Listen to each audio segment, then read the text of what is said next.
गोल्डी मसाले लाए हैं फ्रेश लॉक टेक्नोलॉजी जो रखे मसालों को हर समय फ्रेश। गोल्डी मसाले। नमस्कार, हमारे खास शो में आपका स्वागत है। मैं हूं मनोज मानस और खास शो में हम आज बात कर रहे हैं परसिमन बिल की बारी, कितनी तैयारी।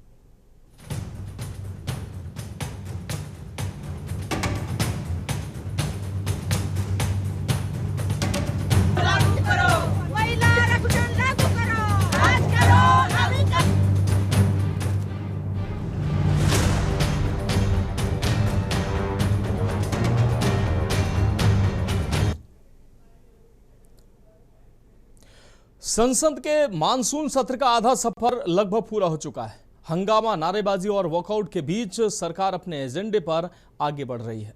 सत्र का पहला हफ्ता जहां पेपर लीक विवाद और जंतर मंतर पर छात्रों के प्रदर्शन पर पुलिस कार्रवाई के विरोध की भेंट चढ़ गया, तो वहीं दूसरे हफ्ते में सरकार ने रणनीति ली और रणनीति बदलते हुए दो अहम विधेयकों यानी एंटी पेपर लीक बिल और वंदे मातरम बिल को पास कराने में कामयाबी हासिल कर। लेकिन असली परीक्षा अभी बाकी है।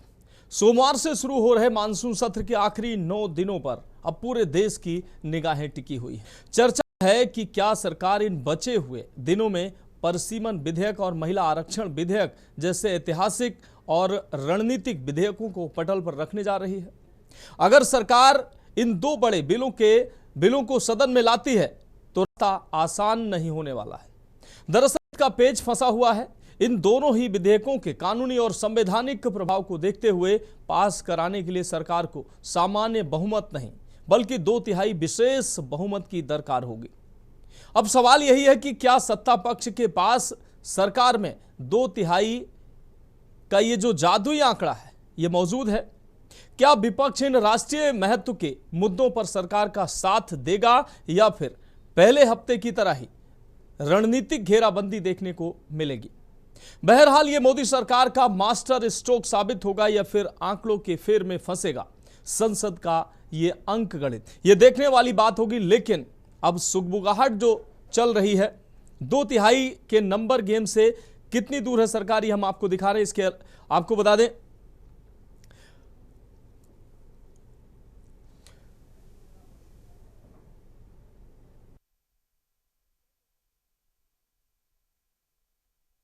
ये जादुई आंकड़ा माना जा रहा है। सरकार इससे काफी दूर है। बीजेपी के अगुवाई वाले एनडीए के पास मात्र 293 सांसदों का समर्थन है। 20 सांसदों का जुगाड़ सरकार ने अन्य किया है जिसको टीएमसी के रूप में देखा जा रहा है, जो बाहर से समर्थन देने की बात सामने आ रही है।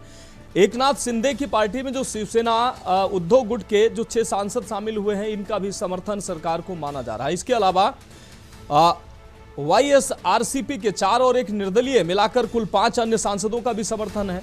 ऐसे अगर कुल मिलाएं तो 324 का आंकड़ा सरकार के पास होने की संभावना है। अब 2/3 बहुमत जब 360 है, लेकिन अब सरकार का जो गणित है 324 के पास ही है, तो फिर क्या एक बार फिर से ये बिल कहीं ना कहीं आने जिसकी सुगबुगाहट हो रही है ये आ सकता है? सरकार के पास जादुई आंकड़ा है या सरकार ने इस तरीके से बहुमत का जुगाड़ कर रखा है? उस विश्वास के आधार पर सरकार इसकी तरफ बढ़ रही है। ये तमाम सवाल हैं और इन्हीं सवालों का जवाब आज की चर्चा में हम तलाशेंगे। महिला आरक्षण विधेयक जो है इसको लेकर सरकार गंभीर है और लगातार इसको लेकर चर्चा भी करती रही है, विपक्ष पर आरोप लगाती रही है महिला विरोधी होने का। अब देखने वाली बात यह होगी कि महिलाओं के लिए महिला आरक्षण विधेयक भी इस सत्र में आ सकता है क्या? इसकी भी चर्चाएं तेज हैं। तो आज की चर्चा में हम इन तमाम सवालों का जवाब तलाशने का प्रयास करेंगे। हमारे साथ आज की चर्चा में खास मेहमान जुड़ चुके हैं। शांत प्रकाश जाटव जी बीजेपी प्रवक्ता हमारे साथ जुड़ चुके हैं। ब्रजेंद्र मिश्रा जी कांग्रेस नेता हमारे साथ जुड़ चुके हैं। मोहम्मद साजिद सपा प्रवक्ता हमारे साथ जुड़ चुके हैं। अनुराग वर्मा वरिष्ठ पत्रकार हमारे साथ जुड़ चुके हैं। साथ ही देश के जाने माने राजनीतिक विश्लेषक मनीष शर्मा जी हमारे साथ चर्चा में जुड़। आप सभी मेहमानों का चर्चा में स्वागत करते हुए सबसे पहले हमारा सवाल शांत प्रकाश जाटव जी से है। शांत प्रकाश जाटव जी, जिस प्रकार Vande Mataram bill, anti paper leak bill, ये दो महत्वपूर्ण बिल सरकार ने इस सत्र में पास कराए हैं। काफी हालांकि शोर शराबा हंगामा भी देखने को मिला है और राजनीतिक जो पंडित हैं वो चर्चा कर रहे हैं कि ये जंतर मंतर पर जो प्रदर्शन हुआ, इस प्रदर्शन ने कहीं ना कहीं सरकार का जो गणित है वो बिगाड़ दिया। नहीं तो सरकार सीधे तौर पर परिसीमन बिल और महिला आरक्षण बिल पर शुरुआती दौर पर मानसून सत्र के पहले ही सप्ताह में इस बिल पर आगे बढ़ने की बात तो सामने आ रही थी।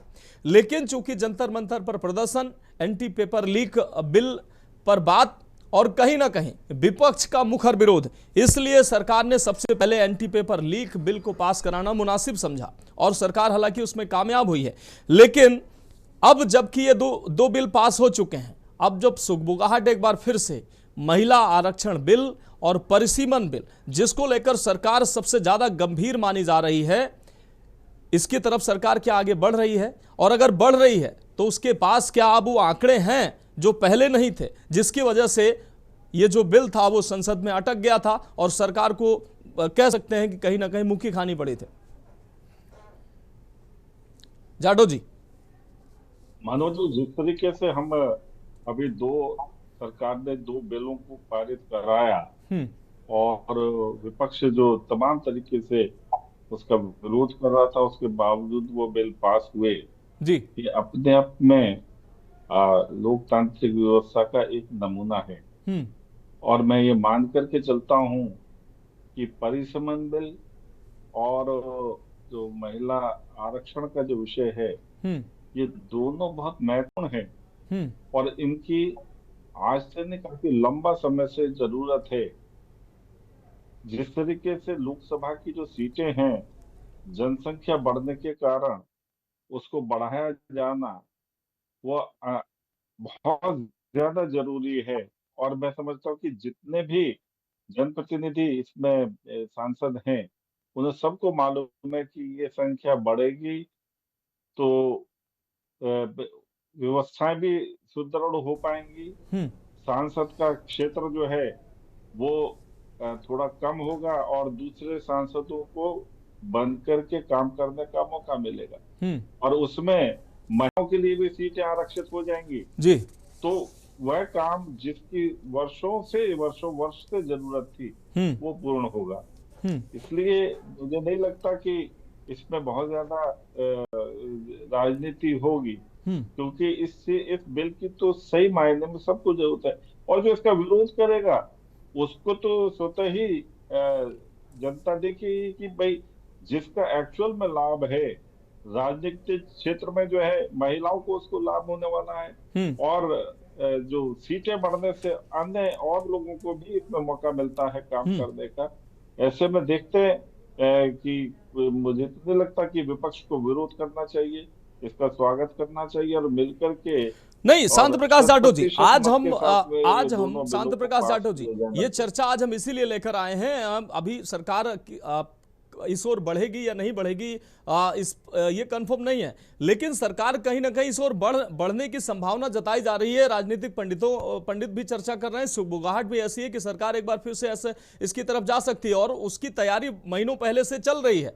महीनों पहले से इस तरीके से चल रही है कि टीएमसी में जिस तरीके से तोड़फोड़ हुई, उद्धव शिवसेना गुट में जिस तरीके से तोड़फोड़ हुई, तो राजनीतिक पंडित जो यही अनुमान लगा रहे थे कि सरकार एक बार फिर से परिसीमन बिल की तरफ जा रही है और उसके लिए जरूरी जो आंकड़े हैं वो जुटा रही है। और एक बार फिर से अब ये सुगबुगाहट तेज है कि शायद अगले सप्ताह में जब संसद में इस पर सरकार आगे बढ़ सकती है और जब बढ़ेगी तो पिछली बार जो विरोध विपक्ष ने किया था, क्या इस बार नहीं करेगा? उत्तर और दक्षिण का जो विवाद था जनसंख्या को लेकर कि दक्षिण के राज्य कहीं ना कहीं विरोध कर रहे थे कि उनका प्रतिनिधित्व कम हो जाएगा, क्या इस बार वो विवाद नहीं होगा? डीएमके जैसी पार्टियां जो मुखर तौर से विरोध करती रही हैं, इस बार माना जा रहा है कि उनका समर्थन भी सरकार को मिल सकता है। क्या ऐसी संभावनाएं हैं? यही आत्मविश्वास है जिसकी वजह से ये चर्चाएं तेज है कि सरकार इस बिल को लाने की तैयारी कर रही है। देखिए, बिल आएंगे भी, पारित भी होंगे और कहीं सुधार की गुंजाइश होगी तो सुधार करने के बाद में फिर पेश किए जाएंगे। ये तो क्रम चलता रहना है और वो पिछली मर्तबा पास नहीं हुआ जी, और इस मर्तबा जो है संभावित है कि वो पास हो जाएगा। तो ये प्रयास तो किए जाते रहेंगे। सरकार का काम क्या है कि कहीं पर जो खामियां हैं, सुधार करने की गुंजाइश है, उसको बिल ला करके दुरुस्त करना। और तमाम वह विपक्ष जो पीछे विरोध कर रहा था उसको समझ आ रहा है कि महिलाओं के आरक्षण के विषय को ध्यान में रख करके आगे चलना होगा, क्योंकि देश के आधी जनसंख्या का प्रतिनिधित्व जो है वो महिलाएं करती है। और ऐसे में उनका आरक्षण अगर लंबित हो जाता है तो जाहिर सी बात है कि जो उसका विरोध करेगा उसको उसका दंश झेलना पड़ेगा। और साथ ही साथ परिसीमन बढ़ने से जो लाभ तमाम कार्यकर्ताओं को होने वाले जो राजनीतिक क्षेत्र में सक्रिय हैं, ठीक है, उनको भी महत्वपूर्ण जो ये बिल है पारित होना उनके लिए भी एक महत्व रखता है। तो मैं ये मानता हूं कि विपक्ष जो पहले विरोध कर रहा था न मालूम किन कारणों से, अब आने वाले जो बिल अगर दोबारा ये पेश किया जाता है तो शायद उसको पास कराने का ठीक है, प्रयास करेंगे। ठीक है। शांति प्रकाश जी, आप जुड़े रहिए हमारे साथ। कांग्रेस प्रवक्ता हमारे साथ जुड़े हुए हैं ब्रजेंद्र मिश्रा जी। ब्रजेंद्र मिश्रा जी, क्या लगता है, सरकार ने अब 2 जो बिल पास कराए हैं, अब इसके बाद सरकार एक बार फिर से आगे के जो कुछ अन्य बिलों की तरफ आगे बढ़ती नजर आ रही है। एक बिल है FCRA, इसको लेकर भी देश में तमाम चर्चा हो रही है और इसको लेकर तमाम जो है मीडिया, सोशल मीडिया पर भी चर्चा होती रही है कि सरकार इस बिल को ला रही है और इसको लेकर तमाम विपक्ष और तमाम जो है मिशनरियों में इसको लेकर हलचल मची हुई है। वो एक बात है, लेकिन परसीमन और महिला आरक्षण की बात अगर करें तो ये बिल बहुत महत्वपूर्ण है सरकार के लिए। कहीं ना कहीं पिछली बार सरकार इसको सदन में लेकर आई और मुंह की खानी पड़ी। इस बार फिर से अगर सुबुगाहट है तो सरकार क्या इसमें सफल होती आपको दिख रही है? और जो पिछली बार विरोध का जो आधार था, क्या वो इस बार बदल जाएगा?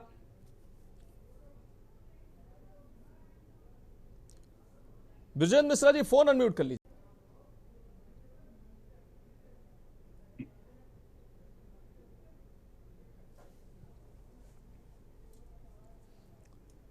मिश्रा जी, फोन अनम्यूट करके बात कंप्लीट करें।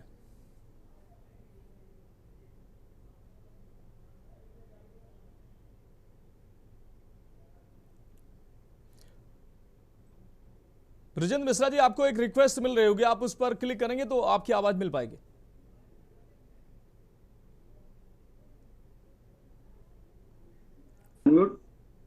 आवाज आई? हाँ हाँ, बिल्कुल बिल्कुल सर, कंप्लीट करिए।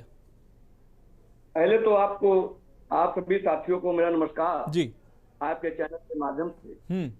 आज ये सरकार जो महत्वपूर्ण बिल अपने आप को ढिढोरा पीटती है कि महत्वपूर्ण बिल लेके आ रहे हैं, आपने पिछली बार भी देखा होगा कि किस तरीके से इनको मुंह को खानी पड़ी। अब फिर वही तैयार करके रखे मुंह को खानी पड़ेगी जो अलोकतांत्रिक से संविधान की हत्या जी, लोगों को तोड़ने का काम, देश को तोड़ने का काम, संवैधानिक संस्थाओं को तोड़ने का काम, राजनीतिक दलों को तोड़ने का काम कर रहे हैं। इनको ये लग रहा है कि हम शायद इस बिल को 2-3 से मैं पास करवा लूंगा। ये संभव नहीं। देश के अंदर बंटवारे की राजनीति नहीं चल पाएगी, उत्तर दक्षिण नहीं हो पाएगा। देश एकता अखंडता की वो मजबूत लकीर है जिसको सजोने के लिए, जिसको बचाने के लिए तमाम शहादतें दी गई, तमाम शहीद हो गए, इस देश की शहादत के लिए शहादत दे दिए। और आज उसी देश को बंटवारे की राह पर भारतीय जनता पार्टी करना चाहती है। ये कभी संभव नहीं होगा। जितने भी विपक्ष की जो अपनी जिम्मेदारी है, विपक्ष बड़ी जिम्मेदारी तरीके से कर रहा है। जो इस बिल में गड़बड़ियां हैं उसको सुधार कर लें।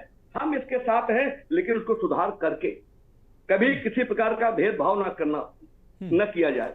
और पहले तो पार्लियामेंट के अंदर इस देश के जिम्मेदार, चाहे वो माननीय प्रधानमंत्री महोदय हो, चाहे माननीय गृहमंत्री महोदय हो, पहले इस देश के पार्लियामेंट के अंदर जाकर के विपक्ष के नेता आदरणीय राहुल गांधी की उस प्रश्नों का जवाब दें और देश की जनता को आश्वस्त करें कि जिस तरीके से छात्रों के ऊपर बर्बरता पूर्वक लाठीचार्ज हुआ, AK-47 चलाई गई, पैलेट गन चलाए गए, छात्र घायल हैं। आज कौन जवाब देगा? कौन का जवाबदेही है? आप तो बिल ला करके देश को भटकाना चाहते हैं। आज नौजवान इसका उत्तर मांग रहा है, उसके ऊपर हमला हुआ है, वो घायल है और वो आह भर रहा है। पार्लियामेंट के अंदर इनको जवाब देना पड़ेगा। देश की जनता पूछ रही। आज चोरी का सवाल है, चंदा चोरी पर कोई नहीं हो रही है। देश में प्रभु श्री राम आस्था के नाम पर सारे लोगों ने चंदा दिया। नहीं मिश्रा जी ये विषय तो गंभीर है ही है, और इन विषयों पर चर्चा, काफी लंबी चर्चा भी हुई है, और हालांकि विपक्ष इस विषय को जीवित रखने का अभी भी प्रयास कर रहा है, और अभी भी है। आज भी संसद के बाहर देखने को मिला जिस तरीके से पप्पू यादव और उस पूरा नाट्य रूपांतरण देखने को मिला। ठीक है, मैं उधर नहीं जाऊंगा, नहीं तो चर्चा डिबेट जो है डिरेल हो जाएगी। मेरा मानना है कि मेरा इस जो आज का विषय है कि परिसीमन जो है, पिछली बार कांग्रेस ने कहा था और सभी विपक्ष ने कहा था कि महिला आरक्षण को फेस बनाकर पीछे जो है सरकार की मंशा परिसीमन की है। तो इस बार भी वही मंशा के साथ सरकार अगर एक बार फिर से आ रही है, लेकिन इस बार जो चर्चाएं हैं कि जिन पार्टियों ने पिछली बार मुखरता से विरोध किया था वो इस बार सरकार के साथ आ सकती हैं, इसकी संभावना है। इसके बारे में क्या कहेंगे? ये समय आने पर पता चलेगा, अभी कुछ कहना अच्छा नहीं होगा। ये समय आने पर पता चलेगा कि दक्षिण भारत की दो पार्टियां हैं जिनको ये लोग तोड़े हैं, क्या जबरदस्ती उनको लाके अपने साथ खड़ा कर सकते हैं। ये समय आने पर पता चलेगा। और मैं बड़े दावे के साथ कहता हूं, यह बिल नहीं पास होगा अगर इसमें संशोधन नहीं होगा तो। ठीक है, आपकी बात आ गई। हमारे साथ मोहम्मद साजिद सपा प्रवक्ता जुड़े हुए हैं। मोहम्मद साजिद जी, हम आपका रुख कर रहे हैं। मोहम्मद साजिद जी, परिसीमन की अगर हम बात करें, परिसीमन का मुखर तौर पर विरोध सरकार ने, विपक्षी पार्टियों ने पिछली बार किया है, और खासकर महिला आरक्षण की अगर बात हो तो विपक्षी पार्टियों ने कहा कि आप सीधे तौर पर महिला आरक्षण लागू करिए, किसी ने नहीं रोका है। लेकिन परिसीमन को पीछे से आप परिसीमन लाकर कहीं ना कहीं मुद्दे को भटका रहे हैं। एक बार फिर से जब इस विषय की सुगबुगाहट शुरू हो गई है, और इस बार ये चर्चाएं हो रही हैं कि सत्ता पक्ष जो है, आत्मविश्वास उसको इसलिए है क्योंकि कई अन्य पार्टियां इस बार जो है, जो पिछले बार विरोध में थी, इस बार साथ आ सकती हैं। तो क्या इस बार ये विरोध नहीं होगा? इस बार ये बिल पास हो जाएगा, क्योंकि ये बड़े बिल हैं और सरकार की कहीं ना कहीं नाक की लड़ाई है इन बिलों के पीछे, ये भी राजनीतिक पंडित कह रहे हैं। देखिए, लोकसभा में अप्रैल में भी ये बिल लाए गए थे, लेकिन बहुत बुरी तरीके से ये वहाँ जो सांसद थे केवल 293 ही वोट पड़े 360 की अपेक्षा, और 298 वोट पड़े 350 की अपेक्षा जी। और इस बार भी 360 का आंकड़ा चाहिए, लेकिन सरकार के पास नहीं है। लेकिन सरकार जो लोकतंत्र की धज्जियां उड़ा रही है, जो संविधान में जिनकी आस्था नहीं है, आप देख रहे हैं किस तरीके से सांसदों को तोड़ा गया। लगातार विधायकों को, सांसदों को तोड़ने का कार्य किया जा रहा है। इस बार भी तोड़ा गया, और लगभग 700 से अधिक सांसद और विधायकों को तोड़कर सरकारें गिराई गई हैं, पार्टियां खत्म की गई हैं। ये भारतीय जनता पार्टी ने हिंदुस्तान की राजनीति में पहली बार किया। अभी समाजवादी पार्टी ने उस समय भी वही मांग की थी कि पहले जातिगत जनगणना होनी चाहिए जी, उसके बाद महिलाओं, जो पिछड़ा और जो दलितों का आरक्षण है वो होना चाहिए, उनको कितनी सीटें मिलेंगी। तो ये सब चीजें तय होना चाहिए, उसके बाद ही उसको बिल में जो जो कमियां हैं उसको वो रखें, उसके बाद देखा जाएगा। और अभी तो सबसे बड़ा मुद्दा छात्रों के ऊपर जो गोलियां बरसाई गई हैं, जो लाठियां मारी गई हैं, जो बाहर के लोग आए थे, और देश में 12 सालों में 152 परीक्षाएं रद्द की गई हैं, और जिसके चलते लगभग 1.25 लाख छात्रों ने आत्महत्या की है। वो 1.25 लाख छात्र नहीं है, वो किसी के कलेजे का टुकड़ा है, किसी का बेटा है, किसी का भाई है, किसी का भतीजा है, किसी का पोता है, किसी का नाती है, नवासा है, और वो एक परिवार है, वो हमारे बच्चे हैं।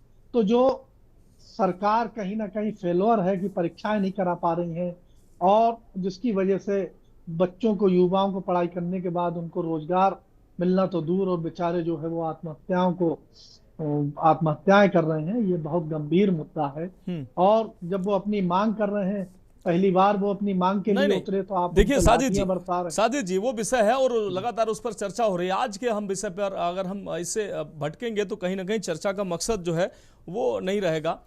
मेरा जो आज का जो विषय है कि परिसीमन जिसमें 543 सीटों को बढ़ाकर 850 किया जा रहा है, उससे सत्ता पक्ष कह रहा है इससे काफ़ी कुछ भलाई होने वाली है, महिलाओं को इससे अधिक लाभ मिलने वाला है और तमाम लोगों की भागीदारी बढ़ जाएगी।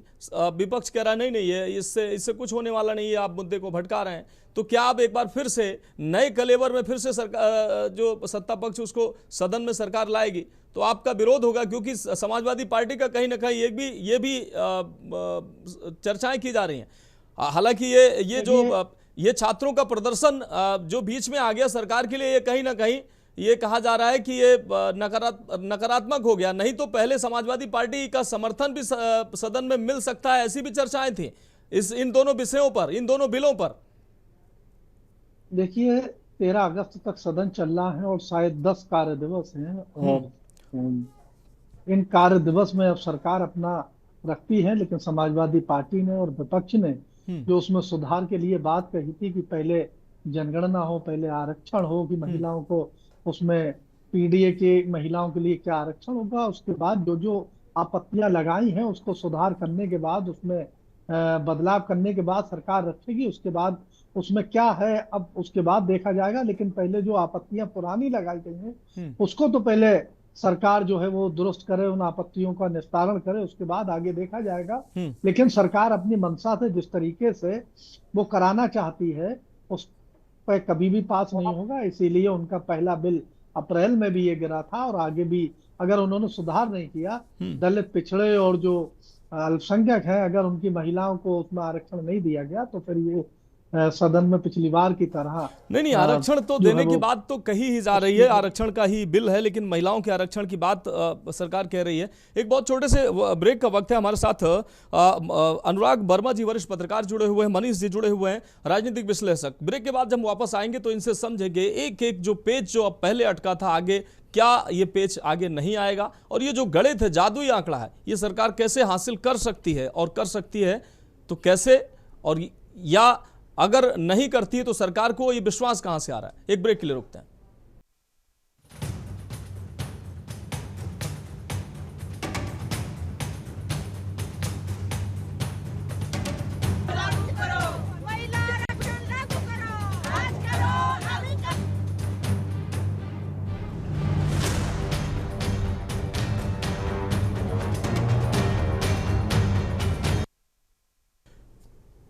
तो ब्रेक के बाद हमारे खास शो में एक बार फिर से आपका स्वागत है। हम बात करें परसीमन बिल की बारी कितनी तैयारी, और सीधे चर्चा का रुख कर रहे हैं। हमारे साथ मनीष शर्मा जी वरिष्ठ राजनीतिक विश्लेषक हमारे साथ जुड़े हुए हैं। मनीष शर्मा जी, अगर मौजूदा सिनेरियो की अगर बात करें, परसीमन बिल, महिला आरक्षण बिल, पिछली बार जो जिस तरीके से मुंह की खानी पड़ी थी, इस बार फिर से इसकी सुगबुगाहट चल रही है। अगले 8-9 दिन जो संसद सत्र के बचे हैं 13 तारीख से पहले के, सरकार क्या इन बिलों की तरफ आगे बढ़ सकती है, क्योंकि इसकी चर्चा जोर शोर से हो रही है। अगर बढ़ सकती है तो यह आत्मविश्वास सरकार को कैसे है कि वो जादुई आंकड़ा पार कर सकती है? क्या जिस तरीके से टीएमसी में टूट फूट हुई, शिवसेना में टूट फूट हुई, या एनसीपी से उसको समर्थन मिल सकता है, कैसे सरकार इस बिल को आगे पास करा सकती है? और जो 543 से 850 जो सीटों का जो ये आंकड़ा है जो आगे बढ़ाने की परसीमन में बात कर रही है सरकार, क्या अब ये गणित, इस गणित के तहत ऐसी व्यवस्था हो जाएगी? और महिला आरक्षण जिसको पहले फेस बताया जा रहा था कि ये फेस है, पीछे परसीमन उद्देश्य है, क्या इस बार ऐसा कुछ होने वाला नहीं है? मनीष जी।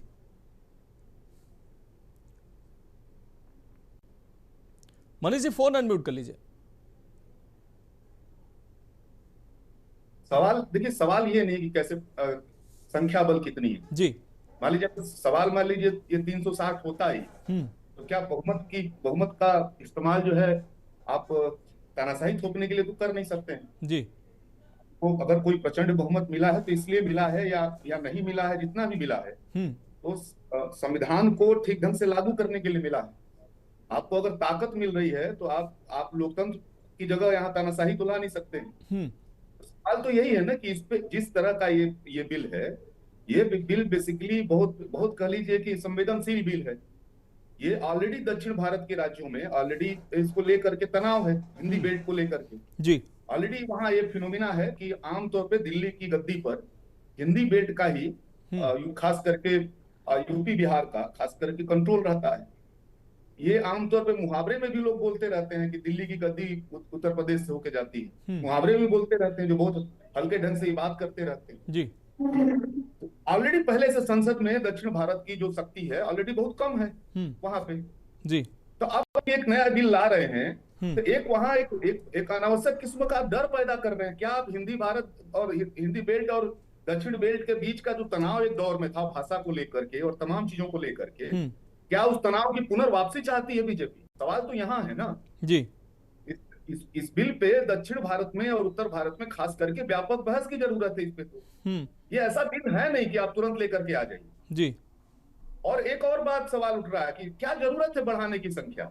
ये भी समझने की बात है। कोई जो सर्वोच्च संस्था होती है उसको अगर आप बहुत बड़ा बना देंगे जी। तो उसमें गंभीर बहसें कम हो जाती हैं और ज्यादातर जो सीट पे बैठे लोग होते हैं वो केवल वोट मुहर लगाने के लिए रह जाते हैं। उनका बहस में कोई भूमिका ही नहीं रह जाती जी। गंभीर बहसों का सेंटर ही नहीं रह जाएगा संसद। अभी आप देखिए ना, अमेरिका में 1929 में ये परिसीमन हुआ था, आप जान लीजिए जी। तब 12 लाख उनकी आबादी थी, आज वहां 12 करोड़ आबादी थी, अब वो 33 करोड़ हो गई। लेकिन वहां आज तक 435 जो थे 435 ही हैं, कोई परिवर्तन नहीं किया।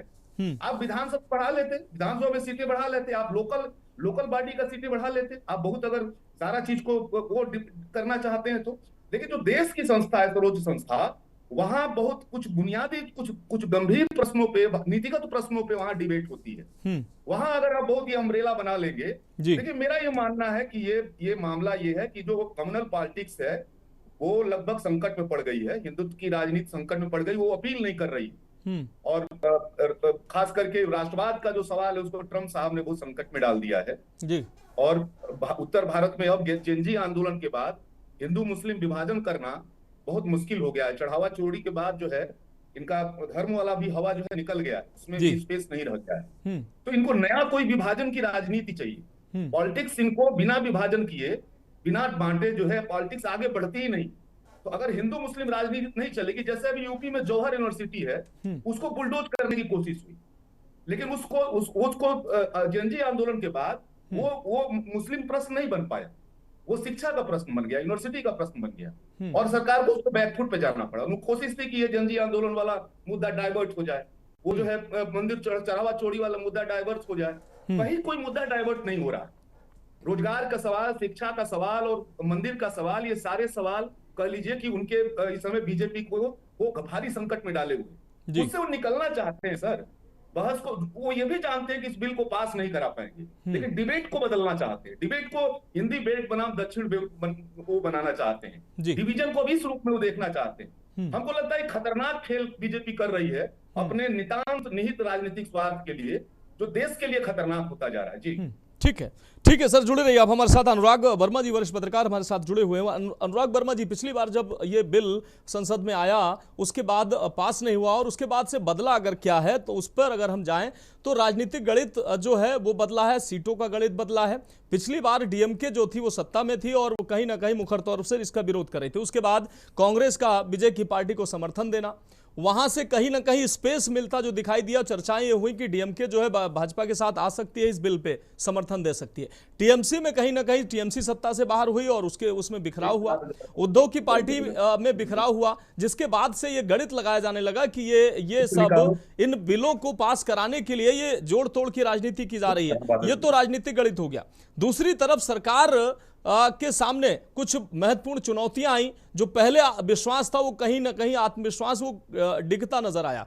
राम मंदिर चोरी, चंदा चोरी का विवाद, उसके बाद ये नीट पेपर लीक का विवाद, जो जंतर मंतर पर प्रदर्शन हुआ, सरकार झुकी और उसके बाद का सिनेरियो बदला। नहीं तो पहले ये कहा जा सकता था कि गणित ऐसे बैठ रहा है कि संसद में अब मानसून सत्र में चर्चा होगी तो इस बिल पर सरकार जो है वो बिल ला सकती है और उसको बहुमत मिल सकता है। लेकिन ये दो महत्वपूर्ण विषय, राम मंदिर विषय और ये नीट वाला विषय, इसने कहीं ना कहीं गणित बिगाड़ा है क्या, ये मेरा सवाल आपसे है। और दूसरी तरफ वो जो सीटों का गणित जो बदला है वो सरकार के पक्ष में है या अभी भी वही विरोध कायम है? देखिए मनोज जी, ये जो आप गणित की बात कर रहे हैं, गणित बिगड़े कि छात्र आंदोलन से गणित बिगड़ा है क्या, देखिए इससे उल्टा अगर मैं सरकार के पक्ष की बात करूं, सरकार के दृष्टिकोण की बात करूं, तो नैरेटिव चेंज हो जाए, जो ध्यान है वो डाइवर्ट हो जाएगा और जो कार्रवाई हो रही है छात्रों पे नहीं, जो छात्रों की आड़ में वहां पे एंटी सोशल एलिमेंट्स थे, जो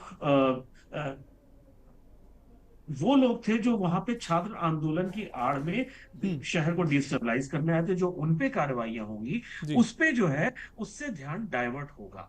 अब एक नई चीज की ओर ध्यान जाएगा। और मुझे नहीं पता कि इसको जो सीट बढ़ाने की जो बात है लोकसभा में, उसका विरोध क्यों किया जा रहा है। हाँ। मैं जब ग्राउंड रिपोर्टिंग करता था, तो मैं जब राजस्थान कवर करता था, राजस्थान मेरी बीट हुआ करती थी, मैं जब जाता था वहां, तो लोग बताते थे कि हमने अपने सांसद को कभी देखा ही नहीं जीवन में। सांसद को 100-100, 150-150 किलोमीटर दूर तक के उसके क्षेत्र हुआ करते थे। सांसद वहां पे अपने एक एरिया में लोगों को, वहां के रिप्रेजेंटेटिव्स को बुलाता था और बात करके और चुनाव होता था। जब उत्तराखंड नहीं बना था तो उत्तराखंड का विकास और आज का विकास में जमीन आसमान का फर्क है।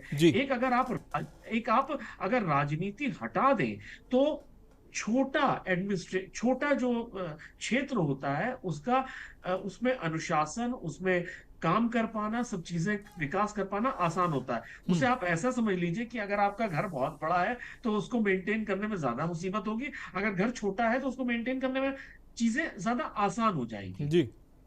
तो इसको पता नहीं क्यों इस नजरिए से देख रहा है विपक्ष या विपक्ष का कुछ हिस्सा कि इसमें परिसीमन में वहां पे ग्रोथ होगी जहां पे बीजेपी स्ट्रांग है, वो वहां पे ग्रोथ करेंगे जहां पे सीटें बढ़ाएंगे जहां पे बीजेपी स्ट्रांग है। इसको ये हो भी सकता है, ऐसा मैं नहीं कह रहा हूं कि इस संभावना को मैं नहीं नकार रहा हूं कि हो सकता है जो विपक्ष का अभी तक का जो तरीका होता है काम करने का कि मुस्लिम बहुल क्षेत्रों में, कि जैसे टीएमसी थी, वहां पे हम ये हमेशा विश्लेषण किया करते थे कि ये 5 शहर ऐसे हैं जहां पे मुस्लिम पॉपुलेशन ज्यादा है तो वहां टीएमसी का अपर हैंड है और जीत जाएंगे। वहां कांग्रेस का अगर स्ट्रॉन्ग कैंडिडेट आ गया तो जो है वो, लेकिन अनुराग वर्मा जी जो परिसीमन का आधार है वो जनसंख्या है। दक्षिण के जो राज्य हैं वो साफ तौर पर कह रहे हैं कि भाई हमने विकास किया, जनसंख्या पर हमने कंट्रोल किया है, तो क्या उसकी हमें सजा मिलेगी? और तो अगर परिसीमन होगा तो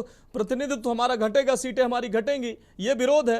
तो इस विरोध को कैसे, इसका जवाब कैसे देगी सरकार? देखिए मनोज जी, अगर आप इसे लार्जर पर्सपेक्टिव से देखें, देखिए जो अब वहां से जो विरोध, देखिए अब अगर आप कांग्रेस की बात करेंगे तो कांग्रेस तो बहुत कुछ विरोध करने के लिए विरोध करता है भाई। अगर आप उसको राजनीतिक दृष्टिकोण से हटा के भी देखेंगे तो बहुत कुछ तो विरोध करने के लिए विरोध हो रहा होता है भाई। अगर आप एक लार्जर पर्सपेक्टिव में देख रहे हैं, एक देश को देख रहे हैं, तो उसमें बहुत ज्यादा फर्क नहीं पड़ता। मेरे ख्याल से पिछले कुछ दिनों पहले जो है ये कहा गया था, सरकार ने वादा किया था कि 50% ग्रोथ किया जाएगा, 50% सीटों में बढ़ाई जाएगी, जो नेशनल रेशियो है उसी रेशियो में लाया जाएगा जी। तो मतलब आप कुछ चीज होने से पहले ही कहीं ऐसा ना हो जाए, इसलिए हम विरोध कर रहे हैं। तो वही जो मैंने कहा ना, ये विरोध करने के लिए जो विरोध की राजनीति होने लगी है, प्रॉब्लम वहां होती है। एक बार टेबल पे देखें तो क्या हो क्या रहा है, इससे क्या फर्क पड़ना है। क्या आप ये सोच रहे हैं कि अगर परिसीमन नहीं होगा तो अगला प्रधानमंत्री तमिलनाडु से होगा, इसकी क्या गारंटी है? या अगला प्रधानमंत्री केरला से होगा, इसकी क्या गारंटी है? या तो गारंटी हो उस बात की, तो इस डिस्कशन का मतलब है नहीं। अनुराग वर्मा जी, तो क्या विपक्ष का विरोध का आधार ये है जो चीज अभी घटित नहीं हुई है उसकी घटने की उनको संभावना लग रही है, डर ऐसा लग रहा है कि नहीं इससे फायदा तो सत्ता पक्ष को ही होगा, ये इसीलिए सत्ता पक्ष इस परिसीमन को कर रहा है? क्या विपक्ष को ये डर है? दिखता तो वही है। और देखिए परिसीमन ऐसा नहीं है कि कभी नहीं हो, वो तो ऑनगोइंग प्रोसेस है, सरकारें भी ऑनगोइंग प्रोसेस है, वो बदलती रहती है। अगर कल को भाई जो भी राजनीतिक दल राजनीति कर रही है वो कल को सरकार में आएगी ना कभी, अगर वो सीरियस राजनीति कर रही है तो फिर वही बात हो जाएगी कि ये कहेंगे कि तुम जो है अपनी सीटें बढ़ा लोगे। तो ये तो हमेशा होना है। अगर इसको आप सरकार का प्रपोजल तो देखो, आखिर है क्या प्रपोजल, कैसे बढ़ाना चाह रहे हैं, क्यों बढ़ाना चाह रहे हैं। तो मतलब सिर्फ आप अभी मुझे नहीं लगता कि ग्राउंड पे कुछ भी एक्टिविटी हुई है, उसे विरोध करने के लिए विरोध करने का क्या मतलब है। आप पहले और उसमें विरोध करने के लिए आपने जो सबसे बड़ा गलत काम क्या किया, आपने डायलॉग बंद कर दिया कि हम जी बात ही नहीं करेंगे, हम विरोध कर रहे हैं। तो उससे क्या हुआ कि सरकार करना क्या चाहती है वही नहीं निकल के बाहर आ रहा है। ठीक है, तो समस्या ये भी हो जाती है ना जी। अनुराग वर्मा जी, आपकी बात आ गई। हम एक बार फिर से शांत प्रकाश जाटो जी के पास जाएंगे। शांत प्रकाश जाटो जी, जैसा कि अनुराग वर्मा जी कह रहे थे कि ये जो परिसीमन बिल लाया जा रहा है, ये इसका उद्देश्य जो है कहीं ना कहीं वो राष्ट्रहित है, लोगों को इससे फायदा होगा, प्रतिनिधित्व बढ़ेगा, क्षेत्र छोटा होगा तो उसमें विकास संभव होगा, जैसे कि उन्हें तमाम उदाहरण दिए। तो क्या फिर विपक्ष इसको समझ नहीं पा रहा है कि भाई इससे फायदा होने वाला है तो विपक्ष क्यों विरोध कर रहा है? क्या ये कि इसका क्रेडिट भारतीय जनता पार्टी को चला जाएगा, या कहीं ना कहीं आपका उद्देश्य ये है कि आपको इसका राजनीतिक फायदा होगा, विपक्ष ये जानता है इसलिए विरोध कर रहा है? और सबसे अहम बात जो है कि दक्षिण के राज्य जो हैं इसका जो विरोध कर रहे हैं, और उनके विरोध का आधार भी है कि भाई उनके यहाँ की जनसंख्या कम है, अगर परिसीमन होगा तो उनके यहाँ का प्रतिनिधित्व घटेगा, जनसंख्या वहाँ की कम है। जनसंख्या वाले जो राज्य हैं वहाँ पर ऐसा माना जा रहा है कि वहाँ बीजेपी पहले से ही शासन कर रही है, इसलिए उसको फायदा हो जाएगा। क्या ये कारण है, ये अंदेशा है? देखिए, विपक्ष किस लिए विरोध कर रहा है, हमारे बीच में दूसरा पक्ष रखने वाले भी एक साथी मौजूद है। उन्होंने क्या कहा, क्या आवश्यकता है बढ़ाने की? अमेरिका में तो 450 से ज्यादा सीटें बढ़ी ही नहीं है जी। अब इनको ये भी तो समझना चाहिए कि अमेरिका में नहीं है तो चाइना में 1000 हो गई, चाइना में 3000 सीटें हो गई। तो ऐसा नहीं है, और अमेरिका ने नहीं बढ़ाई है और इस वजह से हमें भी नहीं बढ़ानी है, ये तो नहीं बन सकता रहेगी। और हम इस परिसीमन को बढ़ा करके, जिस तरीके से अभी एक हमारे साथी ने उदाहरण दिया, राजस्थान में दूर दराज के क्षेत्र हैं, पहाड़ी क्षेत्र में बहुत लंबा जो है ना सांसद का संसदीय क्षेत्र होता है। जनसंख्या बढ़ी है, घनत्व जनसंख्या का बढ़ा है, मगर जनसंख्या के हर नुमाइंदे तक हमारा जनप्रतिनिधि, मुख्य रूप से सांसद, वो नहीं पहुंच पा रहा। तो अगर वहां पर सीट बढ़ा करके और उन सारी चीजों को जो सुविधाएं हैं उसको सुचारू रूप से चलाया जा सके, और साथ ही साथ इसमें महिलाओं को आरक्षण देकर के और महिलाओं के प्रतिनिधित्व को भी आधी जनसंख्या के नाते उनको भी पूरा प्रतिनिधित्व मिले, अगर ये कदम सरकार बढ़ा रही है तो इसका तो प्रशंसा करनी चाहिए। और रही बात दक्षिण भारत की, अभी विषय जो है दक्षिण भारत का, वहां के अनुपात के अनुसार ही आगे बढ़ाने की बात कही गई है। अभी ऐसा नहीं है कि अगर आपकी जनसंख्या कम है तो आपकी सीटें घटा दी जाएंगी। ये सब चीजें चर्चा के बाद में समझी जा सकती हैं और उस पर आगे चला जा सकता है, मगर ये नहीं ना कि पेश ही नहीं किया जाए, डायलॉग से भागा जाए और केवल इसलिए विरोध किया जाए क्योंकि विरोध करना है। अब जिस तरीके से परीक्षा की प्रणाली के संदर्भ में जो बच्चों ने दिल्ली में धरना दिया, अभी उसी मुद्दे को लेकर के जिन्होंने धरना प्रदर्शन किया वो लोग तो संतुष्ट होकर के चले गए, मगर विपक्ष जो है वो तवे पर रोटी नहीं सेक पाया, तो इन्होंने भी अपना तवा गर्म कर रखा है। ऐसे नहीं चलेगा, सब चीजें सुदृढ़ रूप से चल रही हैं, प्रदर्शन भी होंगे, समस्याओं का निवारण भी होगा, और जहां जहां पर किसी प्रकार के इस प्रकार सुधार करने की आवश्यकता, उस सुधार को भी करना हमारी जिम्मेवारी है, हमारी जो सरकार है उनकी जिम्मेवारी है। वर्तमान सरकार तो पूरी निष्पक्षता के साथ में इस काम को बढ़ा रही है, इसमें तो मैं समझता हूँ कि विपक्ष को आगे बढ़ करके सहयोग करना चाहिए। ठीक है, ठीक है। बृजेंद्र मिश्रा जी, भारतीय जनता पार्टी कह रही है कि ये वक्त की मांग है कि अब प्रतिनिधित्व बढ़ाना जरूरी हो गया, महिलाओं का प्रतिनिधित्व बढ़े और उन लोगों का भी प्रतिनिधित्व बढ़े, और मौजूदा जो व्यवस्था है उसमें नहीं हो पा रहा है और यह कम मात्रा में हो पा रहा है, तो इसलिए वो पवित्र मन से अगर इस व्यवस्था को अगर परिसीमन करना चाह रहे हैं तो इस पर संदेह क्यों किया जा रहा है, और इससे देश का हित होगा, लोगों का प्रतिनिधित्व बढ़ेगा, विकास होगा। तो क्या विपक्ष इसको नहीं समझ पा रहा है? अगर ये उद्देश्य भाजपा कह रही है या सरकार कह रही है, आप इसको किस नजरिए से देखते हैं? कि आपको ऐसा लगता है कि क्रेडिट भाजपा को मिल जाएगा? दूसरी तरफ दक्षिण के जो राज्य हैं तो उनको जो है उनके मात्रा में, हालांकि मैं इससे सहमत नहीं हूं, लेकिन क्या उसकी मात्रा के हिसाब से, उनके प्रतिनिधित्व के हिसाब से उनका भी उस संसद में परिसीमन में प्रतिनिधित्व बढ़ेगा? फिर चर्चा, स्वच्छ चर्चा होनी चाहिए, विस्तार से चर्चा होनी चाहिए सभी बिंदुओं पर, सभी आशंकाओं को दूर कर अगर ये परिसीमन लागू किया जाए तो फिर क्या दिक्कत है इसमें? देखिए, हम बड़े पवित्र मन से हम भी कह रहे हैं, पार्टी हमारी जिम्मेदारी से कर रही है। जब पिछली बार अप्रैल में बिल आया और इस पर पूरी तरीके से डिबेट हुई जी, एक एक पर डिबेट हुई। अभी हमारे वर्मा जी ने बताया कि जानकारी नहीं, हम लोगों को सब जानकारी है, ये बिल क्या लाए हैं, कैसे लाए हैं, कैसे पेश किए हैं, सबको जानकारी है। बिना जानकारी नहीं बैठा है जी। इनकी मंशा गड़बड़ है, इनकी मंशा में खोट है। ये लोग ऐसे व्यक्ति हैं, दिखाते कुछ हैं, करते कुछ हैं। आप बताइए, अगर इनकी मंशा सही होती तो बिल क्यों गिरता? प्रश्न एक।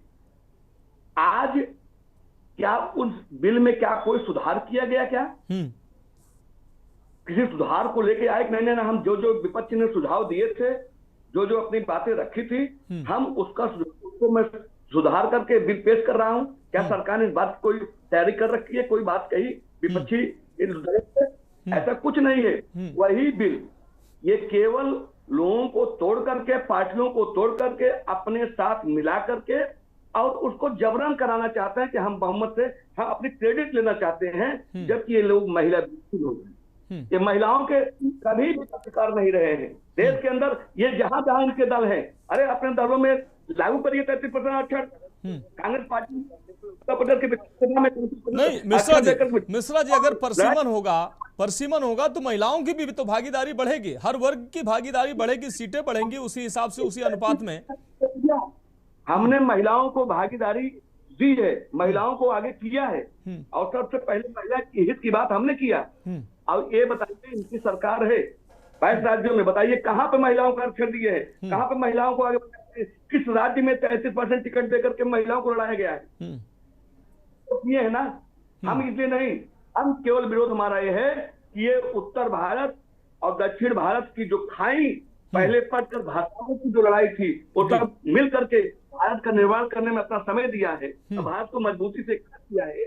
आज उस खाई को ये ज्यादा चौड़ी करना चाहते हैं और देश में लड़ाई लगा करके अपने मुद्दों को सीधा करना चाहते हैं। बस यही इनका एक मुख्य उद्देश्य है। अभी जैसे बच्चों की बात है, छात्र के ऊपर जिस तरीके से बर्बरता पूर्व भी सत्य प्रकाश जी कर रहे थे कि जो छात्र चले गए, विपक्ष की रोटी सेकना चाहता है, रोटी सेकने वाले इस हमारे संविधान में लोकतंत्र की रक्षा करने के लिए विपक्ष बनाया जाता है।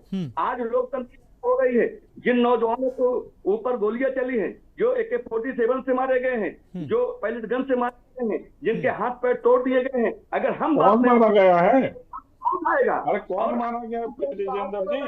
जिम्मेदारी है आपकी, जिम्मेदारी क्यों बोल रहे हो? कोई नहीं मारा गया। कौन क्यों झूठ बोल रहे हो? आपने तो कहा कहीं कोई पैलेट गन से नहीं मारा गया, कहीं कोई AK-47 से नहीं मारा गया।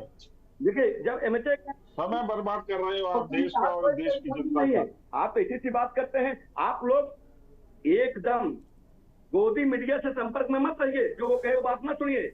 आप अनुराग, आप कहते हैं मैं ग्राउंड लेवल पर पत्रकारिता किया हूँ। नहीं ये आपके आपके मतलब की कोई बात नहीं करेगा तो उसको गोदी मीडिया आप कह देंगे, ठीक है। आपका प्रोस्पेक्टिव सही हो सकता है, आपकी अपनी बात सही हो सकती है, लेकिन इसका मतलब नहीं कि आप अगर दूसरे एंगल से बात कर रहा है या दूसरी बात कर रहा है तो आप कहेंगे नहीं गोदी मीडिया है। आपके विचार अगर नहीं मिल रहे हैं तो आप गोदी मीडिया है। जो प्रचार कर रही है, आप उसको मत देखिए। वास्तविकता क्या है वो वास्तविकता क्या है?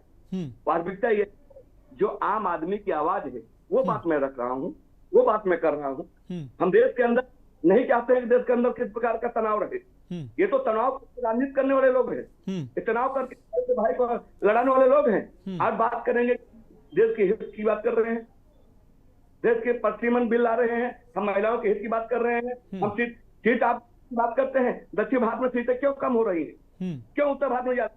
क्योंकि जहां जात और धर्म का खेल कर लेंगे, जहां पर जाति व्यवस्था और धार्मिक उन्माद करके सीटों को अपना कर सरकार सत्ता बना रहना चाहते हैं। ये ठीक है मिश्रा जी, विजेंद्र मिश्रा जी, ठीक है, आपकी बात आ गई। मोहम्मद साजिद जी, हम एक बार फिर से आपके पास आएंगे और फिर हम मनीष जी से कुल मिलाकर समझेंगे कि जो विपक्ष का अंदेशा है वो क्या ठीक है। लेकिन मोहम्मद साजिद जी, आपसे मेरा सवाल कि अगर महिला आरक्षण बिल हालांकि पहले पास हुआ, उसके बाद फिर पास हुआ, अगर मन साफ और पवित्र सब कुछ है तो मौजूदा ही परिस्थितियों में मौजूदा ही परिस्थितियों में पहले आरक्षण लागू हो जाना चाहिए, बाद में परिसीमन भी आए, बाद में सारी चीजें आए और उसके बाद अगर महिलाओं की भागीदारी बढ़ती है तो ठीक है। ये स्थिति ठीक है या सरकार कह रही नहीं हम तो ज्यादा से ज्यादा चाहते हैं महिलाओं की भागीदारी बढ़े, इसलिए हम परिसीमन लाकर फिर हम ये आरक्षण लागू करेंगे, इससे महिलाओं को ज्यादा फायदा होगा, अन्य वर्गों का प्रतिनिधित्व बढ़ेगा। ये मंशा जो है ये ठीक है, और अगर सब ठीक ही है तो फिर विपक्ष विरोध क्यों कर रहा है? देखिए, जो उसमें कमियां हैं पहले भी आपत्ति बताई है। क्या केवल लोकसभा में ही जो है वो सीटें बढ़नी चाहिए, राज्यसभा में नहीं बढ़नी चाहिए? राज्यसभा का इनके पास क्या प्रस्ताव है? विधानसभाओं का क्या प्रस्ताव है? विधान परिषद का क्या प्रस्ताव है? केवल लोकसभा में संख्या बल बढ़ने के बाद आप जो देश में एक अघोषित इमरजेंसी जैसे हालात आपने कर दिए हैं उसको इमरजेंसी में बदलना चाहते हैं, पूरी तरीके से तानाशाही चलाना चाहते हैं। आप क्लियर क्यों नहीं कर रहे हैं कि हम इस तरीके से इसको लाएंगे? महिला आरक्षण एक बार पास हो चुका है, उसमें आप ये क्यों नहीं बता रहे हैं कि क्या महिलाओं का किस समाज की कितनी भागीदारी रहेगी? इस तरीके से आरक्षण रहेगा महिला बिल जब पास हो चुका, और लागू करने से पहले आप उसको बार बार पास कराने और इस सब में लगे हुए। लेकिन अब जो आगे का कॉन्सेप्ट है उसे क्लियर करिए ना कि साफ किस ओबीसी की कितनी महिलाओं को आरक्षण रहेगा, जनरल में कितना रहेगा, एससी में कितना रहेगा, एसटी में कितना रहेगा, अल्पसंख्यक में कितना रहेगा? आप ये सब क्लियर नहीं कर रहे, बस महिलाएं आएंगी तो फिर आप जो है वो एक ही समाज का प्रतिनिधित्व करना चाहते हैं देश में। तो आपकी मंशा ठीक नहीं है, जो मंशा ठीक नहीं है इसीलिए उसका विरोध है कि जब कहा गया कि पहले आप जातीय जनगणना कीजिए, आप जनगणना को सही से करा नहीं पा रहे हैं, आप जातीय जनगणना करा नहीं रहे हैं, आप केवल संख्या बढ़ा देंगे। तो संख्या बढ़ाना उसका हल नहीं है, आप अपनी मंशा के अनुसार काम कर रहे हैं। आप उसको अपना पूरा जो प्रपोजल है उसको साफ करके रखिए कि ये है, और जो आपत्तियां दी जा रही है उसमें सुधार करिए। आप बैठिए, टेबल टॉक करिए, आप समिति बनाइए, लेकिन आप ये सब कुछ कर नहीं कर रहे हैं।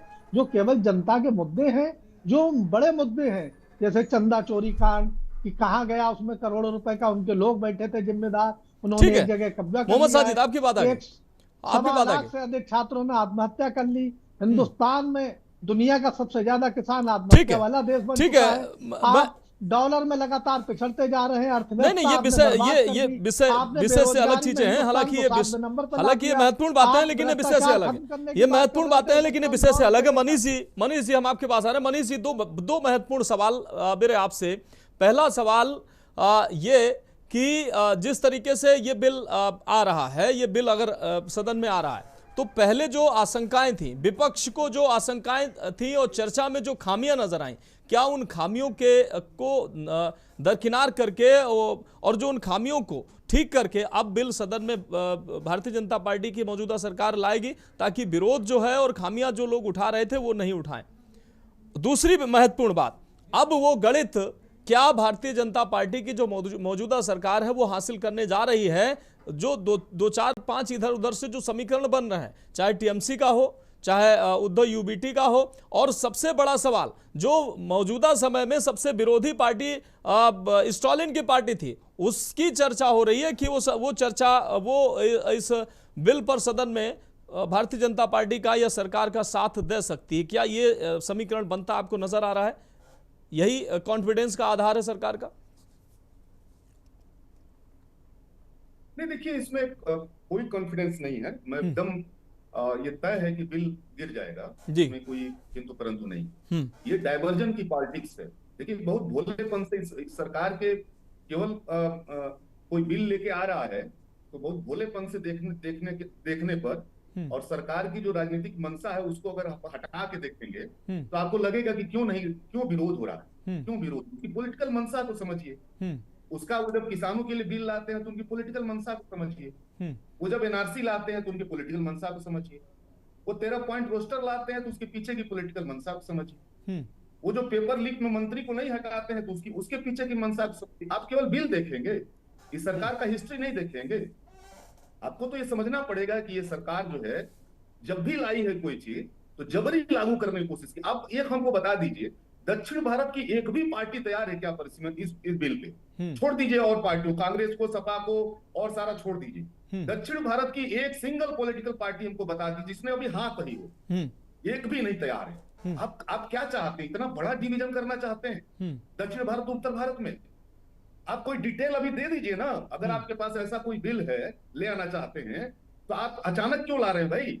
आप दे दीजिए ना, सारी पार्टियों को दे दीजिए एक बार अपना बिल, डिटेलिंग दे दीजिए क्या क्या कैसे आप ला रहे हैं। देने की हिम्मत नहीं है उस पर। और ये जो कह रहे हैं खाली अमेरिका, पूरे तानाशाही वाली सरकारों को छोड़ करके, चाइना और कोरिया को छोड़ करके, इनको याद भी आया है तो तानाशाही वाले सरकारें आई हैं जहां लोकतंत्र है ही नहीं। पूरी दुनिया में बहुत छोटे विधायी दल हैं, पूरी दुनिया में, लैटिन अमेरिकी, यूरोप, अमेरिका, सारा दक्षिण अमेरिका, सारी जगहों पे बहुत ही छोटा संसद रखा जाता है ताकि वहां नीतिगत प्रश्नों पे विस्तार से गंभीर बहस हो सके। वो चाइना वाला 3000 लोगों का कार्यक्रम न बन जाए तो हाँ sir, yes sir, yes sir, yes sir, एक आदमी बोल दिया, 10-5 आदमी बोल दिया और हो गया काम। यहाँ एक मेच्योर बहस के लिए, डिबेट के लिए बिल्कुल ऐसी जरूरत नहीं है कि आप उस संस्था को जो है आप उसको एक पूरा बना दें, एकदम पलटन बना दें, चाइना की तरह बना दें, कोरिया की तरह बना दें, जहां कोई मतलब ही नहीं है उस 3000 लोगों का। डॉक्यूमेंट तैयार किया जाता है। मेरा कहना है कि ये ऐसी इमरजेंसी जरूरत नहीं है। दूसरी बात, महिला आरक्षण को अब लीजिए। महिला आरक्षण क्या है? आप इसको अलग क्यों नहीं परिसीमन से कर रहे हैं? ये 543 लोग हैं जो इसमें, क्या आप स्थापित पुरुषों की सत्ता को बचाना आपका मंशा है? इसको तत्काल क्यों नहीं लागू कर रहे हैं? ये 543 में आप तत्काल क्यों नहीं लागू कर रहे हैं जी? और महिला आरक्षण के अंदर सामाजिक न्याय का क्या होगा? सामाजिक न्याय, इसी सामाजिक न्याय के सवाल पर 2024 में इस सरकार को भारी झटका लगा जी। 240 पे आ गए, अयोध्या तक हार गए, प्रधानमंत्री के जीत का अंतर कम हो गया। उसके बावजूद भी आप देखिए सामाजिक न्याय के सवाल पे, हर सामाजिक न्याय के सवाल को, चाहे जाति जनगणना का सवाल हो, यूजीसी बिल का सवाल हो, और अब देखिए महिलाओं के अंदर जो है सामाजिक न्याय का सवाल, उनके आरक्षण के अंदर, तो यहाँ भी पुरुष सत्ता के सामने आप समर्पण कर रहे हैं। ये बहुत गलत है कि महिलाओं को जब 1/3 देना है तो आप सीट बढ़ा के दे रहे हैं। यानी कि अस्थायी जो पुरुष सत्ता है उसको आप बचाए रखना चाहते हैं। अभी सरेंडर है पुरुषों के सामने, स्थापित पुरुषों के सामने। ठीक है, तो मेरा ये कहना है कि इसमें किसी भी बिल पे सरकार की मंशा बेहद खतरनाक है।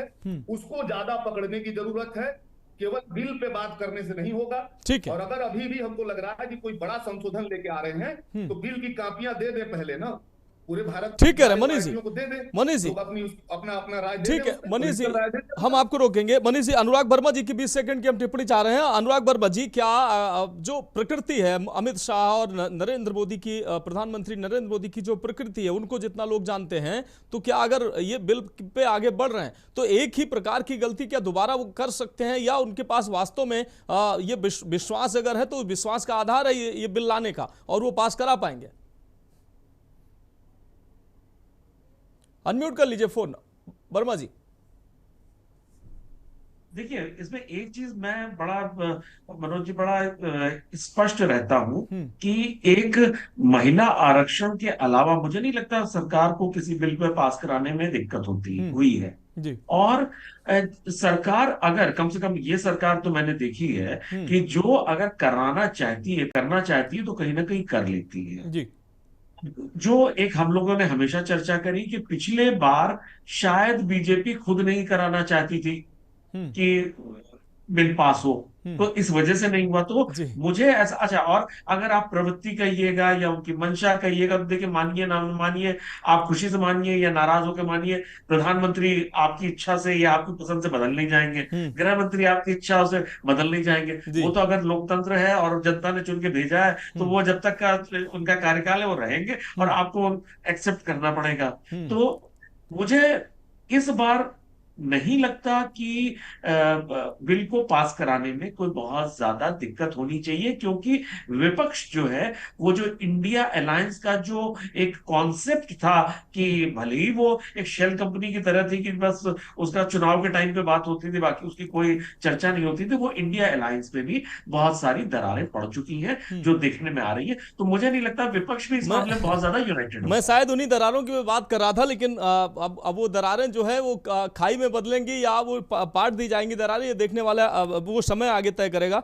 लेकिन इस खास चर्चा में जुड़ने के लिए आप सभी मेहमानों का हम बहुत शुक्रिया अदा करना चाहेंगे। लेकिन अगर स्वच्छ मनसा और पवित्र मन से अगर ये बिल आ रहा है, देश की जनता के हित में प्रतिनिधित्व बढ़ाने के लिए सभी वर्गों का और महिलाओं का प्रतिनिधित्व बढ़ता है और संसदीय क्षेत्र छोटे होने से विकास भी अगर तेजी से होता है देश में, तो मुझे नहीं लगता है कि इसका विरोध होना चाहिए। लेकिन इसके सभी जो खामियां हैं, कमियां हैं, उसको जरूर दूर करना चाहिए, चाहे आरक्षण से संबंधित हो, चाहे अन्य खामियां हो। और बिल्कुल ये बिल अगर अच्छा है तो आना चाहिए, इसको विपक्ष को भी समझना चाहिए और विपक्ष की जो आशंका है उनको भी दूर करना आवश्यक है। इस खास चर्चा में इतना ही। मुझे दीजिए इजाजत और आप देखते रहिए के न्यूज़ इंडिया।